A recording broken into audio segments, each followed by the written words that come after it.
ada nama-nama. Pertama Brian Donukambe, itu saya sendiri, Raymond Tumiwa, Deborah Lumempo, Angelina Fabiola Doringin, Irene Wawor, Chelsea Wawor, Vindi Muasa, Habel Purba, Thessalonika Wangania, dan Arnold Rononowo, dan Sonora Sitepo dan Ichiro Bosa. Nah, di dalam ini kita masuk pada pembahasan yang pertama, itu adalah ini, objective learning. Objective learning ini discuss the four goals movement associated with inventory management. Nah, di sini kita akan mendiskusikan 4 pergerakan barang yang terkait dengan persediaan. Terus yang kedua, jelas describe the organizational level in warehouse management. Kita akan menjelaskan tentang apa itu level dari manajemen warehouse management. Terus yang ketiga, kita mau analyze the master data associated with warehouse management. Kita akan menganalisis semua data-data master yang terkait dalam warehouse management. Dan seterusnya, identify and explain the key step in the warehouse management. Yang keempat ini, orang akan mau identifikasi langkah-langkah apa saja atau kunci dalam warehouse management. Dan yang terakhir itu yang kelima, demonstrate how inventory warehouse management keys are integrated with other process. Oke, orang yang kelima ini akan tunjukkan bagaimana inventaris dan manajemen gudang akan mendukung case yang terintegrasi dalam proses lain. Berikut kita masuk pada business process in practice. Nah, business process in practice ini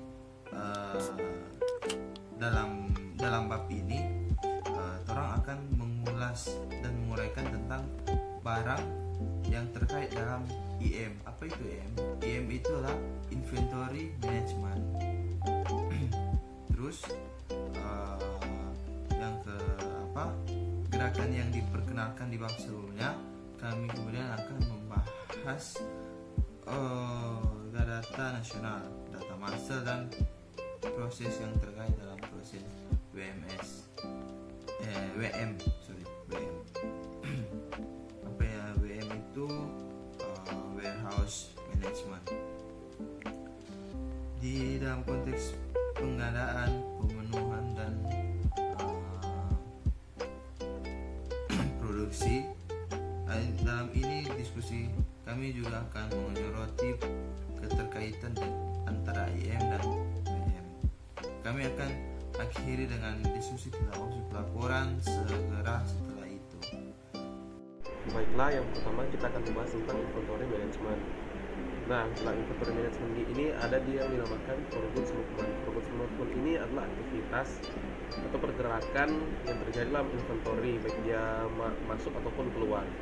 Goods movement ini yaitu goods receipt, goods issue, stock transfer, dan transfer posting. Yang pertama adalah goods receipt. Goods receipt ini adalah perpindahan material ke dalam inventory. Berarti ada suatu peningkatan yang terjadi dalam inventory. Jadi material ataupun barang dia masuk ke dalam inventory. Goods receipt ini dia biasa terjadi di procurement process dan production process. Dalam procurement process ini, ketika bahan mentah kita beli dari vendor, bahan mentah itu akan masuk ke dalam inventory. Dia akan terjadi goods receipt. Dan yang dari production process ini, barang yang sudah diproses dari shop floor dia akan masuk ke inventory. Itu juga akan terjadi goods receipt. Yang dihasilkan dari goods receipt ini adalah catatan finansial dan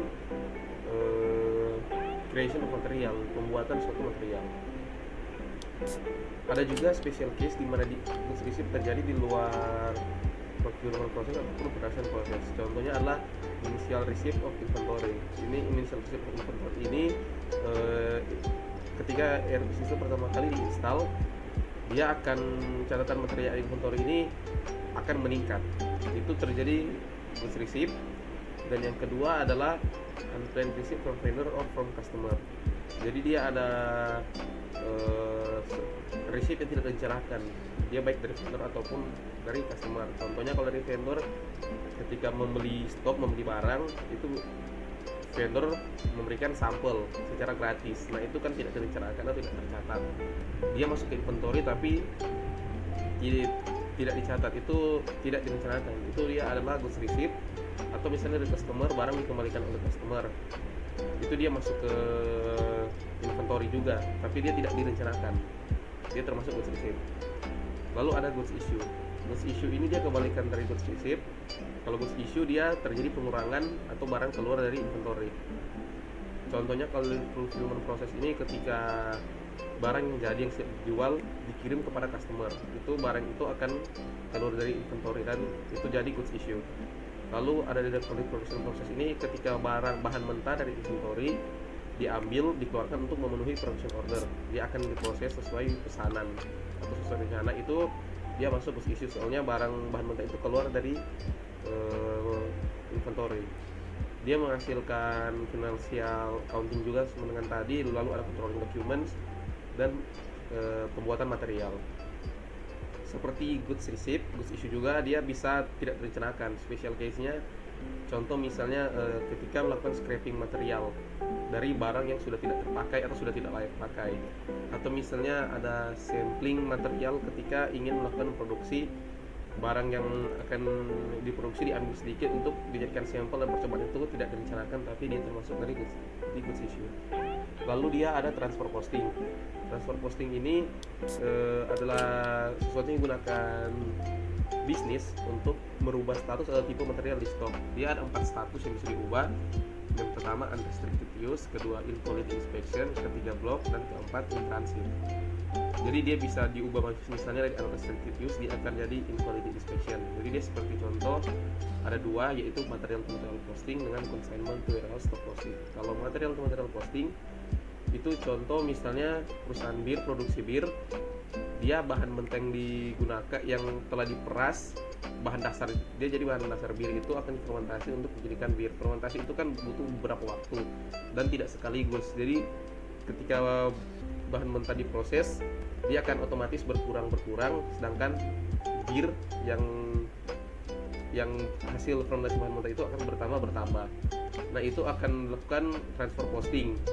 Jadi jumlah dari bahan mentah akan dikurangi, sedangkan bir akan ditambahkan dan statusnya akan dirubah. Misalnya bahan mentah bir jadi dari unrestricted use misalnya menjadi blok yang digunakan, atau bir akan dijadikan in quality inspection. Yang kedua adalah consignment to warehouse stock posting.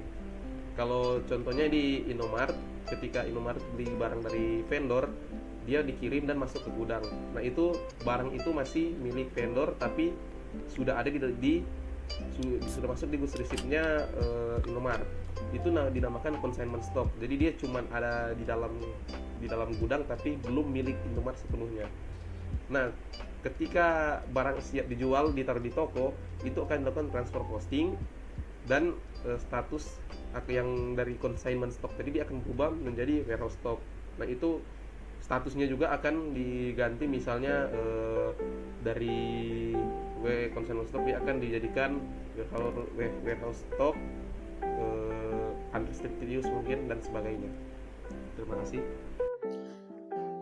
Di sini kita akan membahas stok transfer. Jadi stok transfer ini merupakan proses transfer antara barang dari toko A ke toko B dalam satu perusahaan dengan tujuan agar perusahaan itu bisa membantu toko yang satu saat barang kosong. Jadi ada 2 langkah, yaitu yang pertama terjadi saat bahan dikeluarkan dari penyimpanan. Pada saat ini jumlah persediaan barang berkurang di lokasi pemasukan dan secara bersamaan bertambah dengan jumlah yang sama di lokasi tujuan. Namun karena bahan tidak langsung sampai di lokasi tujuan, maka bahan tersebut ditempatkan dalam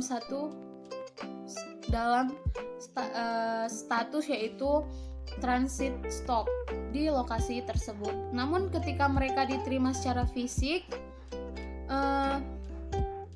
atau di tempat tujuan,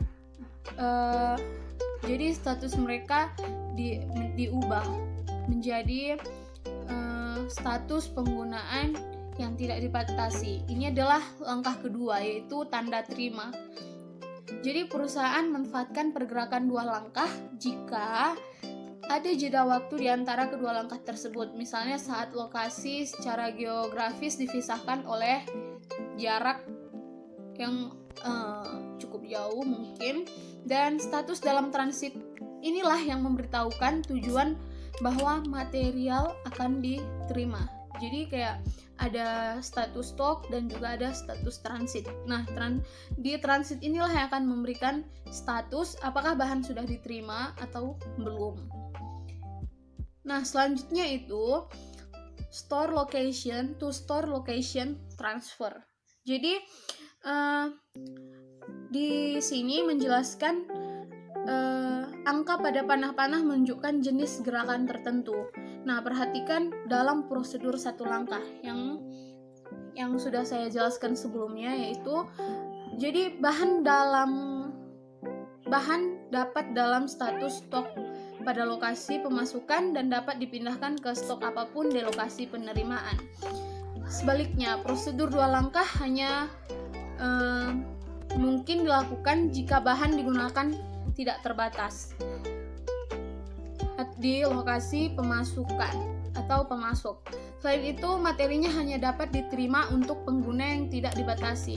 Akhirnya, seperti yang saya jelaskan sebelumnya di langkah pertama, yaitu di masalah, jumlah penggunaan yang tidak dibatasi di lokasi pemasukan berkurang dan peningkatan terkait dicatat di lokasi penerimaan. Jadi lokasi penerimaan yang berstatus in transit ketika mereka menerima stok barang secara fisik, ketika barang itu sudah ada di tangan mereka, jadi statusnya diubah menjadi penggunaan yang tidak dibatasi. Jadi barang itu sudah ada di tangan, jadi sudah sampai. Nah, selanjutnya yaitu plan to plan transfer. Jadi ini menjelaskan transfer dari pabrik ke pabrik dilakukan secara prosedur satu langkah dan atau prosedur dua langkah yang sudah saya jelaskan tadi. Jadi biasanya hanya dengan status penggunaan tidak terbatas dapat dipindahkan di antara barang yang satu ke barang yang lain, baik dalam prosedur satu langkah ataupun prosedur dua langkah. Jadi jumlah bahan dalam persediaan dikurangi di pabrik penerbit atau pabrik A di dalam gambar dan ditingkatkan di pabrik B. Jadi perbedaannya terletak pada status stok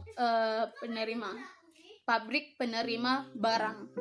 Dalam prosedur satu langkah, bahan ditempatkan dalam penggunaan yang tidak dibatasi di pabrik penerima barang yang dikirim. Nah, sebaliknya, dalam prosedur dua langkah, bahan ditempatkan dalam status transit stock yang sudah saya jelaskan juga tadi sebelumnya, dan di lokasi penerimaan setelah barang pertama, yaitu langkah pertama yaitu tadi masalah, dan kemudian diubah menjadi penggunaan yang tidak dibatasi ketika benar-benar diterima.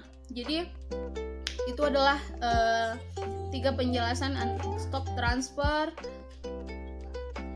store location to store location transfer, dan yang terakhir yaitu plan to plan transfer. Jadi toko dapat menggunakan 2 langkah, yaitu langkah pertama yaitu masalah dan langkah kedua yaitu bahannya atau barangnya sudah diterima. Oke, selanjutnya saya akan menjelaskan mengenai jenis atau level transfer yang ketiga, yaitu company code to company code transfer. Jenis perpindahan persediaan material ini sangat mirip dengan plan to plan transfer ya, atau perpindahan dari pabrik ke pabrik yang telah dijelaskan sebelumnya.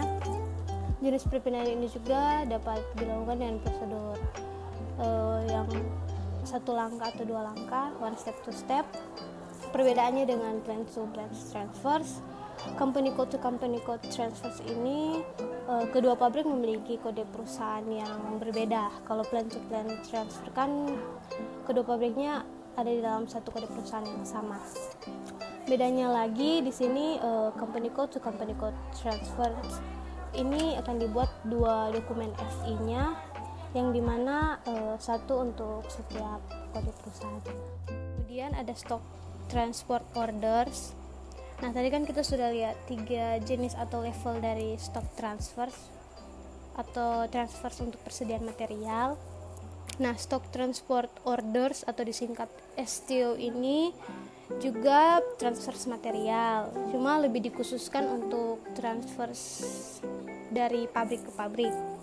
Dan untuk situasi yang lebih kompleks, kenapa ada STO ini? Karena plan to plan transfers yang tadi telah dijelaskan sebelumnya itu dia ada jenis transfers yang lebih sederhana dan dia ada batasannya. Nah, ada 3 skenario untuk STO ini, yaitu saya akan menjelaskan 2, STO without delivery dan STO with delivery, dan yang ketiga STO with delivery and bill akan dijelaskan oleh teman saya setelah ini. Yang pertama, STO without delivery. Kalau teman-teman lihat di gambarnya, skenario ini melibatkan step-step dari purchase atau pembelian dan inventory management, di mana di sini ada 2 pabrik, di mana pabrik penerima atau pembeli ketika membutuhkan material mereka membuat STO-nya, atau pesanan pengangkutan stok. Nah, ini bisa secara langsung atau dengan referensi dokumen seperti daftar permintaan pembelian. Kemudian di bagian pabrik pengirim atau penjual, good issue-nya akan diposting terhadap STO-nya. Lalu di sini akan dibuat dokumen material untuk mencatat pergerakan dari pengiriman yang dilakukan. Nah, ketika material tiba di pabrik penerima, material akan disimpan di stock in transit. Jadi seperti tempat penyimpanan sementara begitu. Kemudian goods receipt akan direcord atau dicatat penerimaannya seperti dalam procurement process. Nah, kan kalau dalam procurement process ini penerimaan barang itu dicatat dengan pesanan pembelian atau purchase order. Dalam hal ini STO digunakan sebagai pengganti dari purchase order atau pesanan pembelian. Ya. Kemudian yang kedua ada STO with delivery. Kalau teman-teman lihat di gambarnya, STO with delivery ini hampir mirip dengan STO without delivery. Bedanya ya yang di bagian ketika pabrik penerima membuat STO-nya, dari pabrik pengirim akan membuat dokumen pengiriman, dokumen delivery sebelum ke good issue-nya, yang kemudian akan materialnya dikirim dan seperti tadi akan disimpan terlebih dahulu di tempat penyimpanan sementara, kemudian akan dicatat good receipt dan kemudian disimpan di tempat penyimpanan yang permanen itu dan akan dijadikan sebagai untuk penggunaan yang tak terbatas. Mungkin sekian dari saya. Thank you. Baiklah, saat ini saya akan menjelaskan sedikit tentang Stock Transport Order with Delivery and Billing dan Organizational Data in Warehouse Management, juga tipe-tipe penyimpanan yang ada dalam warehouse atau gudang. Yang pertama ada Stock Transport Order with Delivery and Billing. Jadi sebelum kita masuk lebih dalam mengenai stock transport order with delivery and billing ini, jadi stock transfer order ini dia sebenarnya itu digunakan dalam meminta suatu pabrik dalam mengangkut atau mengirim material dari pabrik A ke pabrik yang B, dengan kata lain untuk melakukan transfer stok atau transfer material fisik jarak jauh dari suatu perusahaan korporat yang sama. Nah, kalau stock transfer order with delivery and billing ini, di dalamnya itu terdapat stock transfer order yang tahapan pengiriman ini menggunakan billing dari proses pembunuhan di pabrik pengiriman. Nah, contoh yang ada pada gambar di slide itu dia menggunakan 2 langkah. Nah, urutan pengangkutan stok itu dibuat dari pabrik penerima sebagai tanggapan atas kebutuhan untuk memperoleh suatu bahan. Setelah itu, pabrik pemasok kemudian membuat dokumen pengiriman yang mengesahkan pengiriman seperti dalam proses pemenuhan. Ketika masalah barang diposting, jumlah itu akan ditetapkan sebagai penggunaan yang tidak dibatasi atau dikurangi di pabrik pemasok. Nah, selain itu, akun material ini pun nantinya akan dikreditkan dengan nilai pengiriman yang tadi. Ketika perusahaan itu menerima bahan di pabrik penerima, ia mencatat penerimaan barang yang tersedia atau yang dilakukan tadi oleh stock transfer order. Nah, seperti dalam proses pengadaan, kuantitas yang disimpan dalam penggunaan yang tidak dibatasi meningkat dan akun material itu didebit berdasarkan nilai bahan yang diterima. Nah, pabrik penerima itu kemudian memverifikasi faktur seperti dalam proses pengadaan atau proses-proses sebelumnya yang tadi. Nah, sistem ini pun kemudian dengan sendirinya akan memperbaharui akun hutang di buku besar pabrik penerima tersebut. Nah, kemudian berdasarkan dengan proses pembelian ini, pabrik penerima ini langsung tidak melakukan pembayaran atau tidak melakukan pembayaran ke pabrik pemasok. Nah, sebaliknya ketika langkah verifikasi faktur selesai, ia nanti akan melakukan pembayaran melalui transfer dana atau rekening yang sesuai dalam 2 kode perusahaan. Jadi pada saat ini akun piutang dan akun hutang dagang itu juga pun dengan sendirinya sistemnya akan memperbaruinya. Nah, selanjutnya ada organizational data in warehouse management. Jadi, data organisasi utama yang ada dalam warehouse management itu sendiri adalah warehouse atau gudang. Jadi, warehouse management ini dia akan mengurus pengelolaan dari yang ada dalam gudang. Terus mereka menghubungkan warehouse management ini dia menghubungkan satu atau lebih kombinasi pabrik dengan lokasi penyimpanan. Nah, hubungan antara lokasi penyimpanan dengan gudang ini dia akan menghubungkan akan proses inventory management dan proses management. Seperti yang ada gambar di slide, ada contoh organizational data in warehouse management. Nah, pada gambar di situ ada contoh company atau klien yaitu GBI. Nah, lokasi penyimpanan GBI ini ditetapkan dalam gudang yang nomor ke-100 atau warehouse yang ke-100. Nah, jadi setiap pabrik yang ada di GBI ini, ada di klien GBI ini, dia terhubung ke beberapa penyimpanannya sendiri dengan nomor gudang yang sama dengan pabrik yang lain. Namun pada contoh di situ hanya pabrik SD00 dan HB00 yang terhubung ke beberapa penyimpanan. Gudang sendiri itu dapat ditambah untuk pengelokasian penyimpanan yang lain. Warehouse itu dia dapat dibagi menjadi beberapa area yang lebih kecil. Sebuah warehouse terdiri dari penyimpanan. Nah, dari penyimpanan ini dia juga dapat diubah lagi atau dibagi lagi menjadi beberapa bagian penyimpanan. Dan pada bagian penyimpanan ini dapat diperkecil lagi ke dalam tempat untuk menyimpan nanti barang-barang atau menyimpan bahan-bahan material yang ada. Nah, selanjutnya ada tipe-tipe penyimpanan. Tipe-tipe penyimpanan ini yang ada dalam warehouse atau gudang. Yang pertama ada self-storage, pallet storage, receiving, and shipping. Nah, jadi warehouse itu dia setidaknya harus terhubung ke satu lokasi penyimpanan ya. Nah, pada contoh di situ kayak ada di contoh di situ warehouse yang ke-100. Nah, dia kan dibagi ke beberapa penyimpanan lagi. Ada storage tipe yang tipe-tipe penyimpanannya itu shelf, pallet, receiving, and shipping.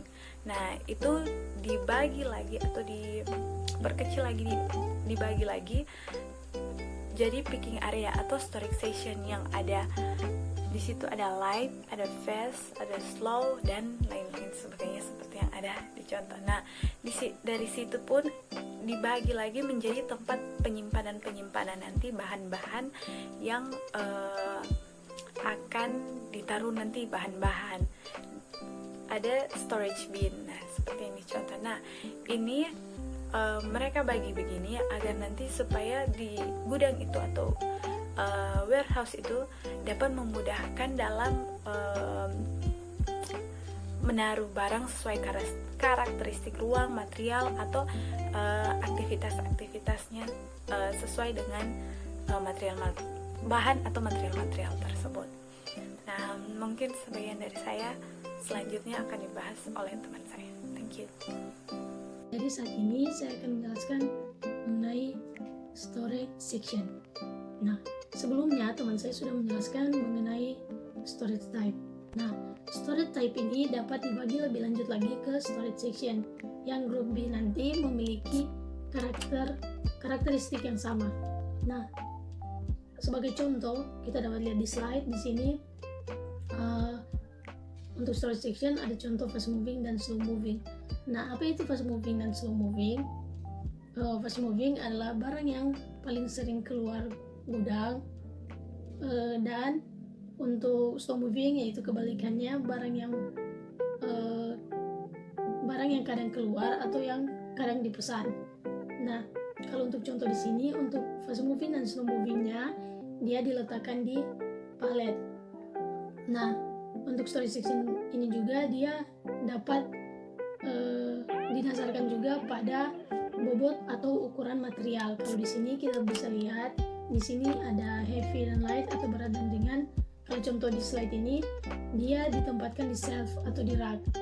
Nah, untuk di sini misalkan di daerah rak, nah kita akan menempatkan benda-benda seperti tadi dikatakan berdasarkan kalau di sini ringan dan berat. Nantinya di bagian ini kita akan menempatkan benda-benda yang berat itu di bawah, sedangkan untuk barang-barang yang ringan itu di atas. Nah, mengapa demikian? Untuk proses penempatan barang ini sangat berpengaruh. Di sini dikategorikan tempat penyimpanannya seperti yang tadi saya katakan untuk berat di bawah, untuk daerah rak bagian bawah itu dikarenakan untuk membuat proses pengambilan barang menjadi lebih efisien. Nah, selanjutnya picking area. Nah, picking area adalah pembagian area penyimpanan berdasarkan picking material atau berdasarkan pengambilan material. Nah, di sini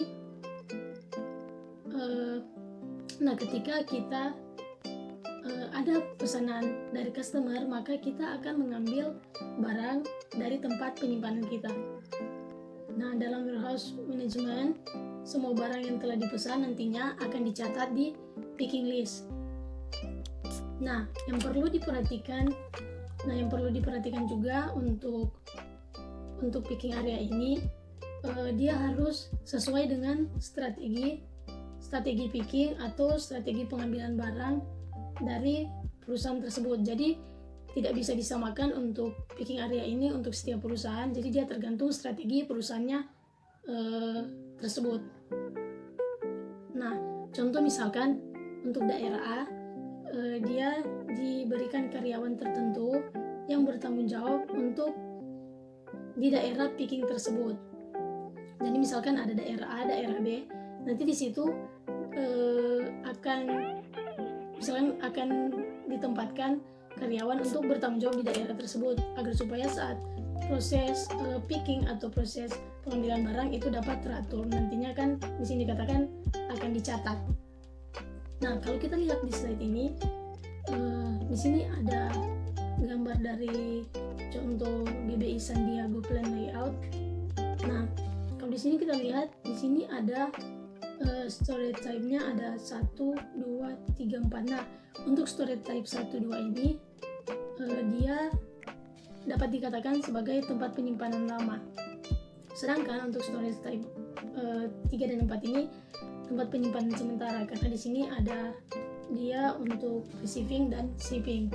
Nah, kalau kita lihat contoh di sini untuk struktur of GBI warehouse ini, dia sudah tidak lagi membagi di bagian storage section ini, dia sudah tidak lagi membagi berdasarkan yang tadi, misalkan yang besar kecil, ini sudah satu kali sehingga disebut total section. Jadi di sini sudah untuk storage type self ini dia sudah satu kali, dan untuk misalkan di sini storage type palette ini sudah satu kali.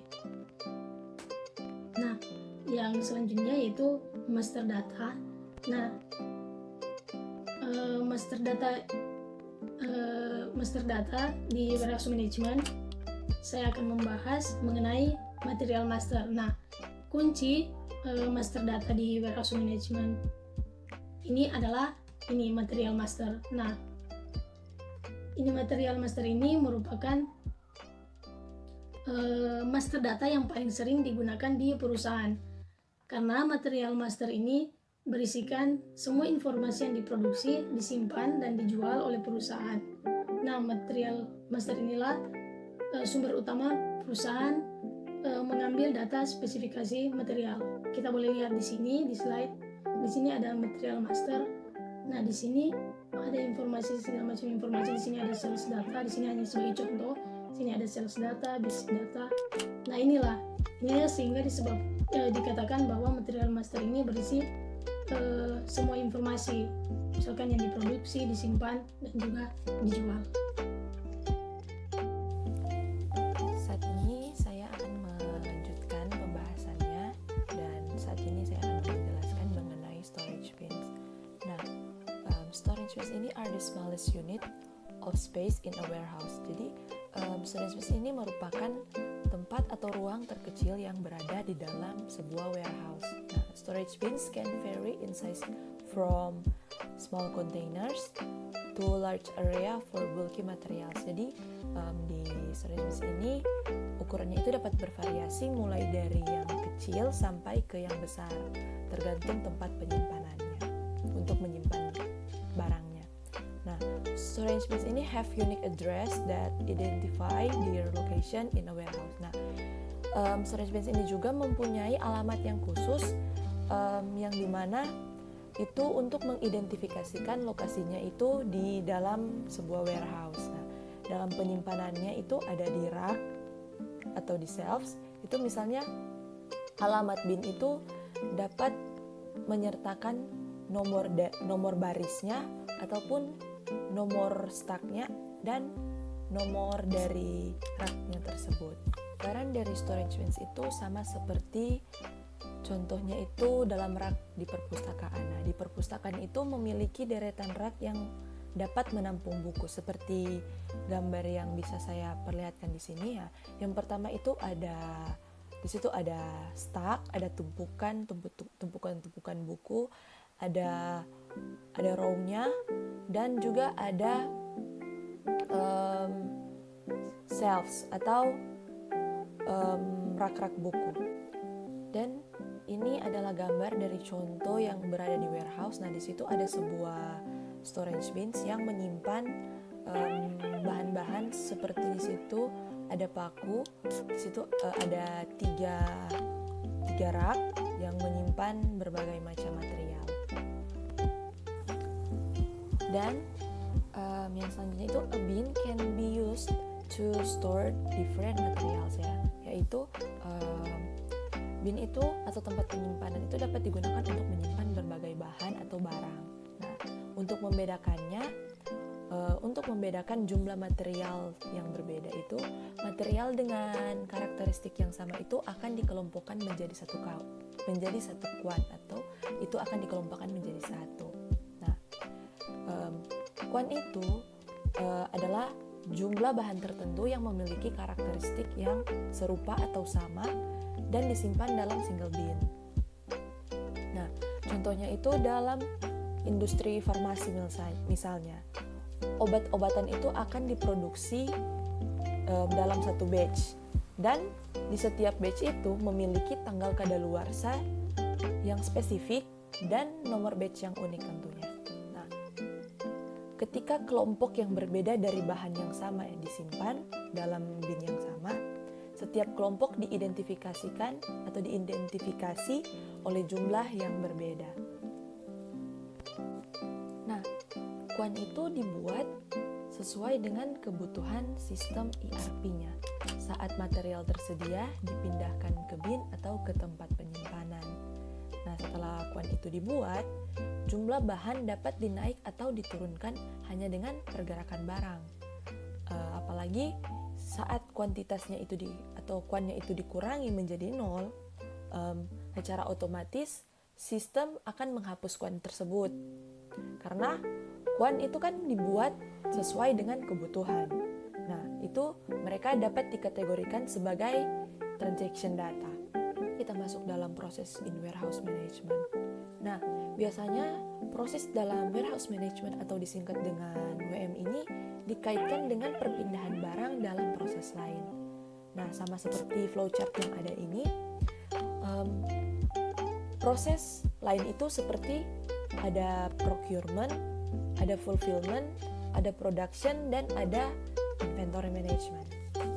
Nah, saat perpindahan barang melibatkan lokasi penyimpanan yang dikelola oleh warehouse management tersebut. Dan untuk langkah yang diperlukan untuk mentransfer bahan atau material ke dalam atau keluar storage bins di dalam warehouse. Dan perpindahan barang inventory management secara otomatis menghasilkan proses transfer requirement. Nah, transfer requirement ini digunakan untuk merencanakan pergerakan material yang masuk dan keluar dari warehouse. Nah, di situ ada proses eksekusi dari pergerakan tersebut dilakukan melalui perintah transfer order. Nah, setelah perintah transfer order itu dibuat, material itu secara fisik akan dipindahkan antara daerah penyimpanan sementara dan di storage bins. Nah, untuk menyelesaikan put away atau picking activities. Dan sesudah itu atau pada saat itu juga transfer order itu akan dikonfirmasi. Saat ini saya akan menjelaskan tentang proses plan warehouse movement. Jadi pada proses plan warehouse movement ini ada beberapa dokumen yang harus digunakan atau persyaratan dokumen yang akan digunakan untuk dapat mengontrol keluar masuknya material yang berada di dalam satu gudang atau penyimpanan. Nah, proses pemicu terjadinya persyaratan dokumen ini atau aktivitas ini dikarenakan manajemen inventory melakukan proses pentransferan barang atau material produk yang berada di suatu penyimpanan gudang perusahaan. Selanjutnya, sistem ERP akan secara otomatis membuat persyaratan transfernya ketika aktivitas inventory management ini melibatkan lokasi penyimpanan yang dikelola oleh gudang. Untuk persyaratan transfernya ini, dia mengkomunikasikan proses data yang berada dalam suatu inventory management ke warehouse management. Selanjutnya, saya akan menunjukkan gambar proses plan warehouse movement. Yang pertama di situ ada triggers. Jadi yang seperti sudah saya jelaskan tadi, pemicunya ada IAM activity dan juga internal need. Dan selanjutnya untuk datanya, pada proses data ini di situ ada organizational data, master data, dan user input. Untuk organizational data dia berisikan tentang client, company code, client storage location, dan warehouse number. Selanjutnya untuk master data dia berisikan material dan storage bin tentang data-data dari material atau produk yang akan dipindahkan. Selanjutnya untuk user input dia ada transaction data. Di situ ada material number, quantity, transfer date, transfer type, source of requirement, semuanya tentang material yang akan dipindahkan. Selanjutnya task atau tugasnya di situ ada create transfer requirement. Untuk transfer requirement sendiri ada beberapa dokumen yang harus digunakan atau dilengkapi, yaitu yang pertama ada material dokumen, production dokumen, dan source dokumen. Jadi transfer requirement ini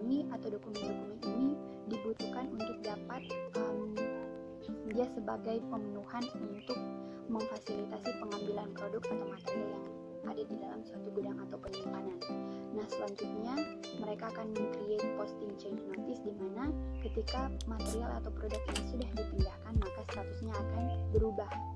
Selanjutnya untuk outcomes-nya ada transfer requirement atau beberapa dokumen yang sudah saya jelaskan tadi, dia sudah siap untuk diproses atau barang materialnya itu akan siap untuk dipindahkan. Selanjutnya ada posting change notice, di mana status dari produk atau material tersebut akan berubah ketika produk atau material tersebut sudah dipindahkan dari penyimpanan sumber ke penyimpanan tujuan. Selanjutnya saya akan menjelaskan tentang execute warehouse movement. Jadi setelah melakukan plan warehouse movement, proses selanjutnya akan dilakukan adalah mengeksekusi barang atau material yang berada dalam gudang perusahaan.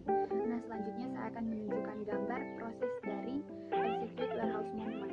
Jadi yang pertama, pemicu proses ini dilakukan yaitu adanya transfer requirement, internal warehouse transfer need, dan delivery dokumen. Dan untuk persyaratan dokumen yang digunakan pada proses ini adalah transfer order atau TO. Untuk pembuatan TO sendiri, dia bisa dilakukan manual atau diperoleh dari proses lain ataupun dari sistem ERP. Nah, untuk proses selanjutnya itu data. Data di sini ada organizational data dan master data, juga user input. Nah, yang membedakan di sini adalah untuk organizational data dan master data dia hampir sama seperti pada data pada plan warehouse movement. Dan yang membedakan di sini adalah transaction data dan juga user input, di mana transaction data ini berisikan tentang asal dokumen, sumber dan tempat tujuan penyimpanan. Sedangkan untuk user input dia berisikan tentang source document number dan destination bin number. Untuk user input bisa dilakukan manual oleh individu yang ingin melakukan transfer ataupun menggunakan sistem ERP. Proses selanjutnya yang harus kita perhatikan adalah header dan line item. Dikarenakan kedua proses ini dia biasanya memiliki satu atau lebih item baris. Nah, untuk header ini berisikan tentang PO number, reference document number, dates, warehouse movement type, dan untuk line itemnya berisikan tentang material number, plan storage location, dan source storage type bin and quan, destination storage type bin and quan, target quantity dan actual quantity. Dan untuk tugasnya adalah meng-create transfer order. Nah, dokumen yang dibutuhkan pada transfer order ini terdapat transfer requirement, posting change notice, material dokumen, delivery dokumen, dan juga no source dokumen. Nah, tugasnya di sini adalah mengurutkan urutan transfer tersebut atau dokumen tersebut dengan atau tanpa dokumen referensi. Nah, untuk perintah transfernya ini dapat dilakukan secara manual atau menggunakan sistem ERP. Dan untuk outcomes-nya di sini merupakan hasil transfer order dan juga update transfer requirement. Nah, hasil yang jelas dari langkah ini adalah dia menghasilkan perintah transfer. Nah, perintah transfer ini pada dasarnya adalah dokumen transaksi yang dapat memberikan wewenang kepada karyawan yang ada di bagian gudang yang secara fisik dia dapat memindahkan bahan dari tempat penyimpanan sumber ke tempat penyimpanan tujuan yang ditunjukkan dalam bentuk dokumen. Ya, jadi guys, tadi setelah kita membahas yang namanya execute warehouse movement, dan sekarang kita akan membahas yang namanya confirm warehouse movement. Dan ini yang terakhir dari proses warehouse movement ya. Nah, di confirm warehouse movement ini dia mengkonfirmasi movement yang dilakukan ketika karyawan memindahkan atau mendapat transfer order dan karyawan memindahkan barang atau material dari tempat asalnya ke tempat tujuan yang dinamakan warehouse. Nah, di confirm warehouse movement ini juga ada step-stepnya sama seperti di execute warehouse movement juga. Jadi sama juga ada kayak triggers yang memicunya, lalu juga ada data, lalu ada task, lalu ada outcomes. Nah, di triggers yang menjadi pemicunya untuk mengconfirm ini adalah ketika ada material yang sudah selesai dipindahkan atau ditransfer dari tempat asal ke tempat tujuannya, itu dibilang warehouse. Nah, lalu ada lagi data. Data ini sama sih seperti sebelumnya. Data yang diperlukan itu organizational data, master data, juga user input. Lalu yang ketiga task nih. Nah, apa sih tugasnya di dalam sini? Dia memperbarui atau mengupdate transfer order yang sudah dilakukan oleh karyawan, itu jumlah yang ditransfer dan juga jumlah yang disimpan. Jadi ketika barang itu ditransfer itu berapa yang dimasukin itu berapa. Nah, terus dihitung lagi berapa yang ada di dalam gudang itu. Di dalam gudang itu berapa yang ada disimpan gitu. Nah, lalu outcomes-nya itu adalah ketika konfirmasi pergerakan warehouse dicatat, maka sistem ERP itu secara otomatis langsung mengupdate dokumen referensi terkait. Dokumen referensi terkait ini seperti apa sih? Kayak dokumen pengiriman, persyaratan transfer, dan memposting pemberitahuan perubahan untuk mencerminkan fakta bahwa transfer material atau perpindahan barang ini sudah selesai dan sudah dilakukan gitu, bahwa itu material atau barangnya memang benar-benar sudah ditransfer atau sudah dipindahkan ke gudang dan sudah disimpan gitu. Oke, selanjutnya kita masuk ke dalam yang namanya warehouse management and procurement. Jadi ini bagaimana itu warehouse manajemen warehouse di dalam pengadaan, bila ada pengadaan gitu ya. Nah, bila sebelumnya menjelaskan bagaimana proses manajemen warehouse, sekarang kita akan membahas manajemen warehouse dalam pengadaan. Dan sama seperti sebelumnya juga kita memerlukan step-stepnya juga, kayak plan warehouse movement, execute warehouse movement, dan juga confirm warehouse movement. Jadi yang ketiga ini sangat penting banget.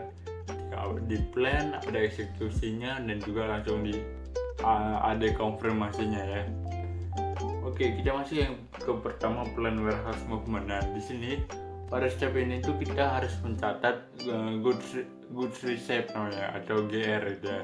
Record GR. Itu kayak kita harus mencatat barang yang kita terima, barang yang perusahaan kita terima dari supplier misalnya.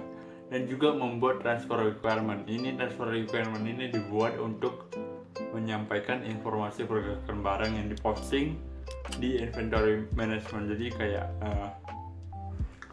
berapa sih barang yang masuk itu, nah itu namanya transfer requirement, dan itu diposting di inventory management. Nah, sebelumnya juga sudah dijelaskan inventory management itu seperti apa ya.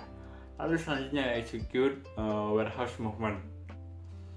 Execute warehouse movement ini, di step ini tuh kita membuat transfer order. Kalau yang tadi kita mencatat goods receipt, report goods receipt, dan membuat transfer requirement, tapi di execute ini kita membuat transfer order, yaitu kita membuat dokumen untuk izin melaksanakan perpindahan barang dari tempat yang sementara. Kalau di sini bilangnya kayak ketika ada barang masuk dari supplier itu, jadi kayak ada tempat penyimpanan sementara gitu sebelum dimasukkan ke gudang.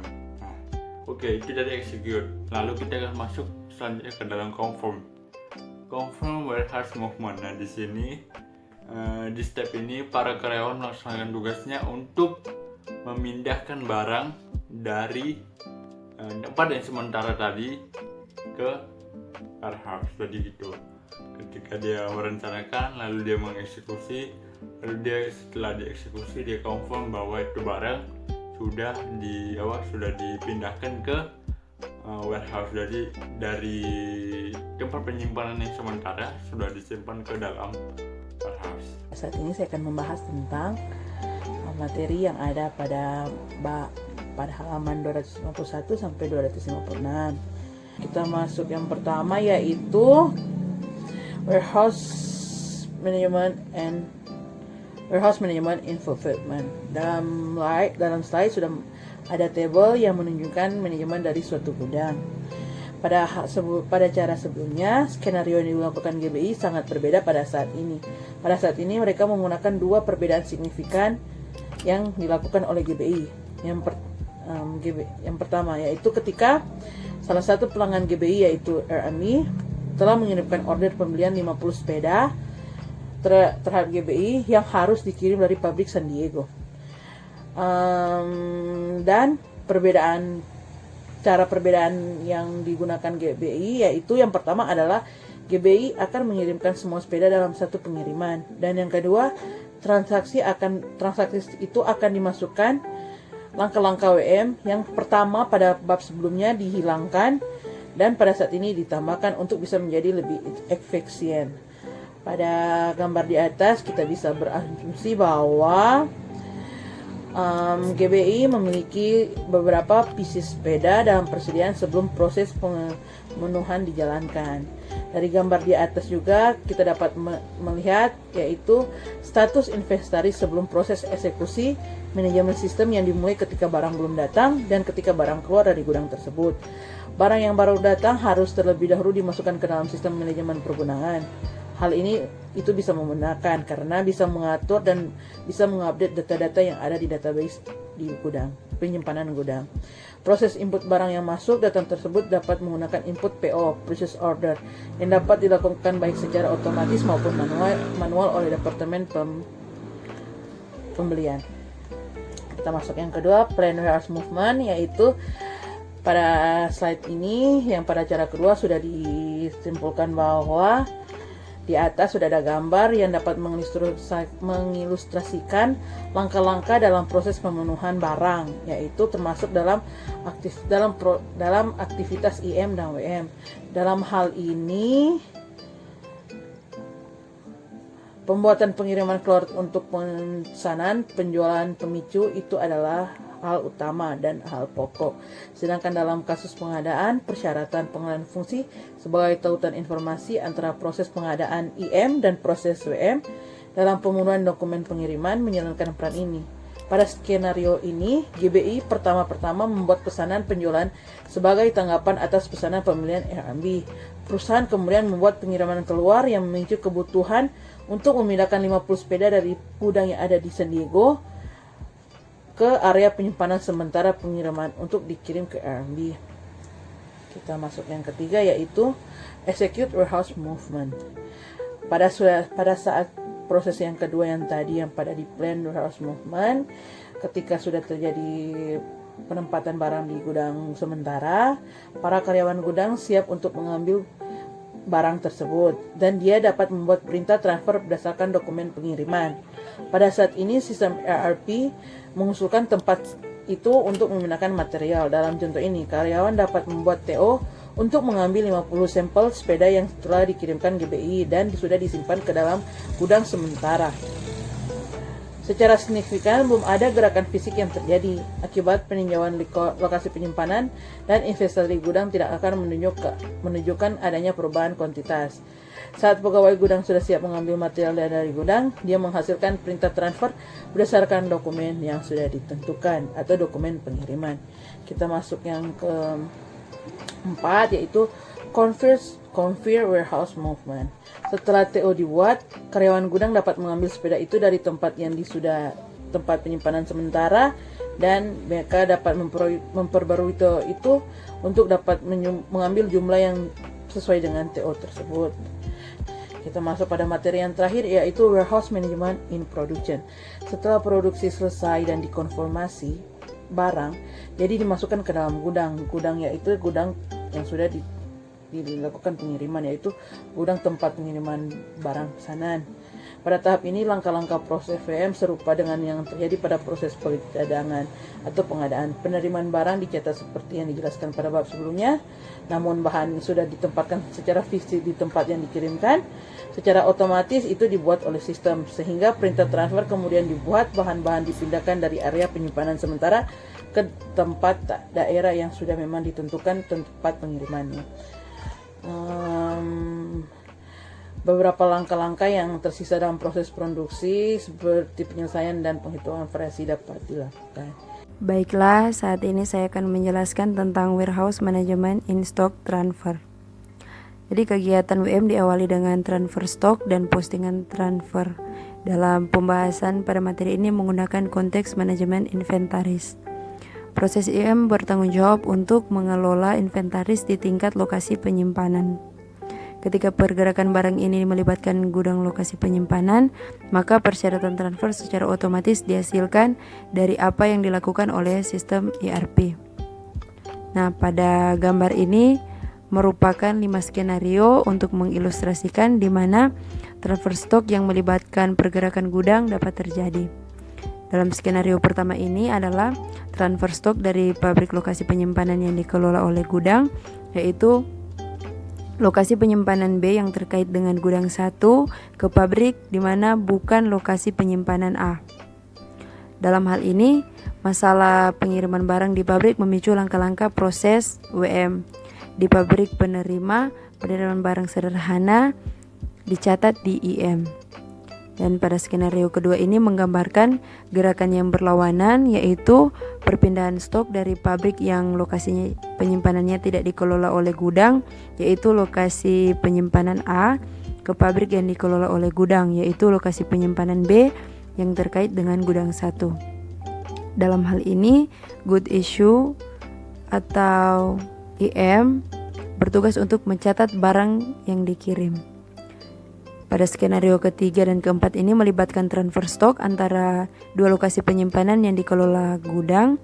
Secara khusus mereka melibatkan masalah dari barang dan tanda terima barang ke lokasi penyimpanan yang dikelola oleh gudang, sehingga proses WM dipicu pada masalah barang, yaitu lokasi pengiriman dan penerimaan barang atau lokasi penerimaan.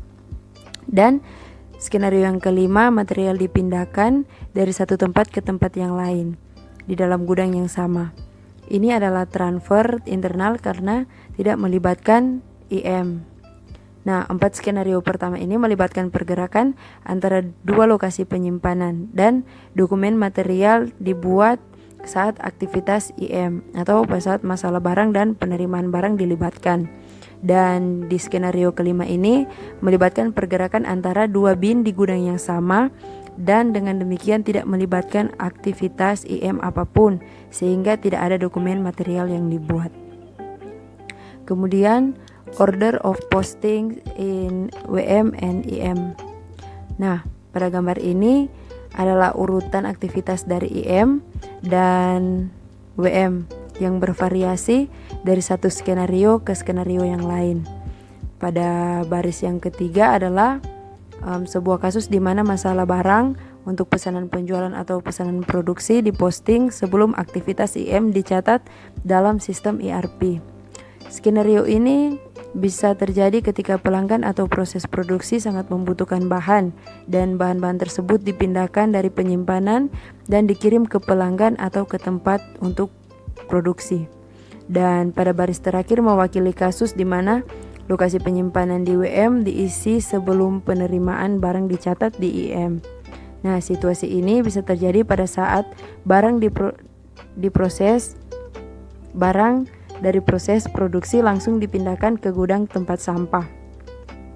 Kemudian pada gambar yang berikut ini mengilustrasikan skenario di mana sebuah perusahaan memiliki 100 unit dalam persediaan sebelum proses eksekusi.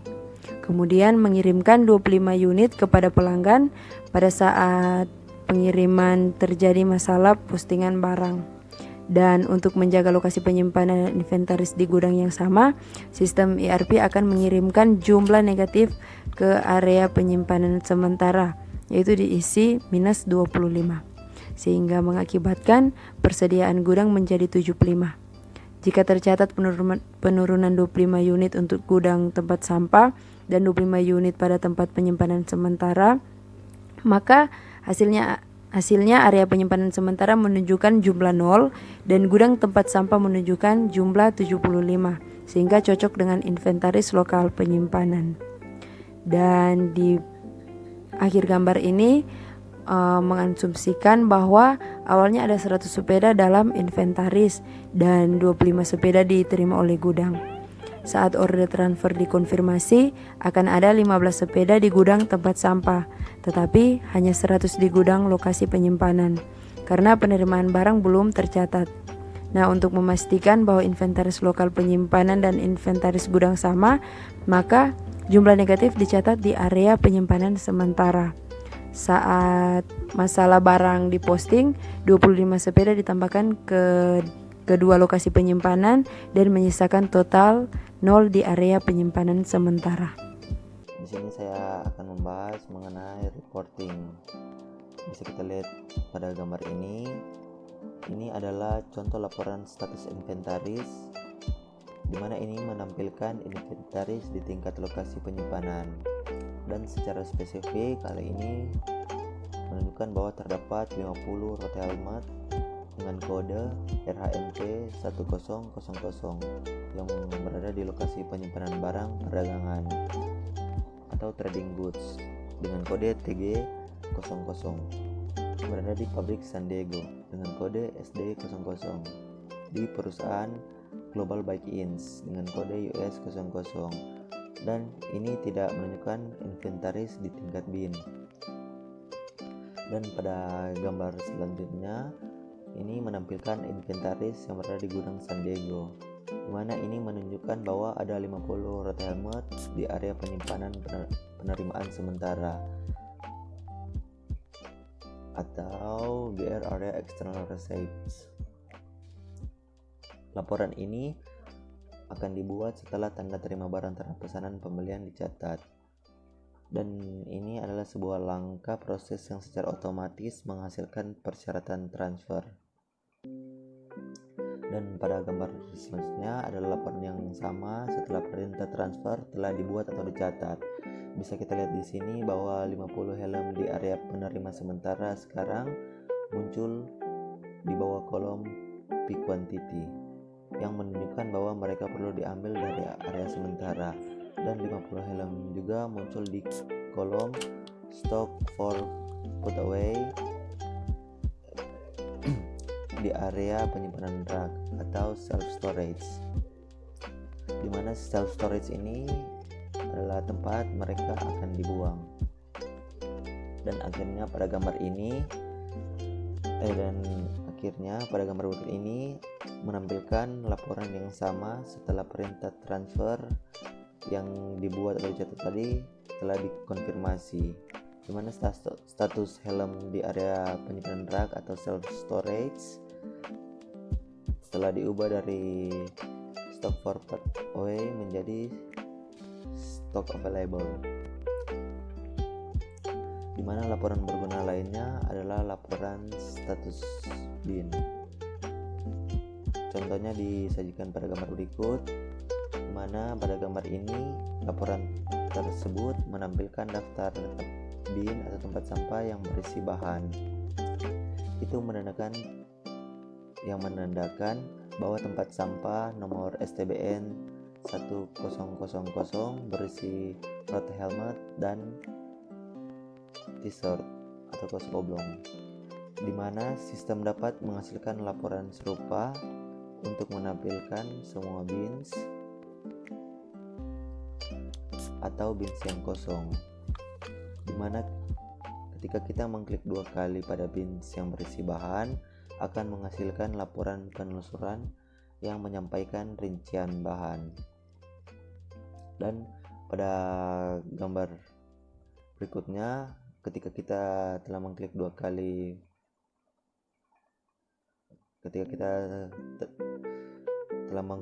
pada bins yang berisi bahan, di sini akan menunjukkan laporan penelusuran untuk nomor bin yang telah dipilih, yang menunjukkan bahwa bins berisi 2 bahan, yaitu rote helmet dan t-shirt, dan 2 kuantitas.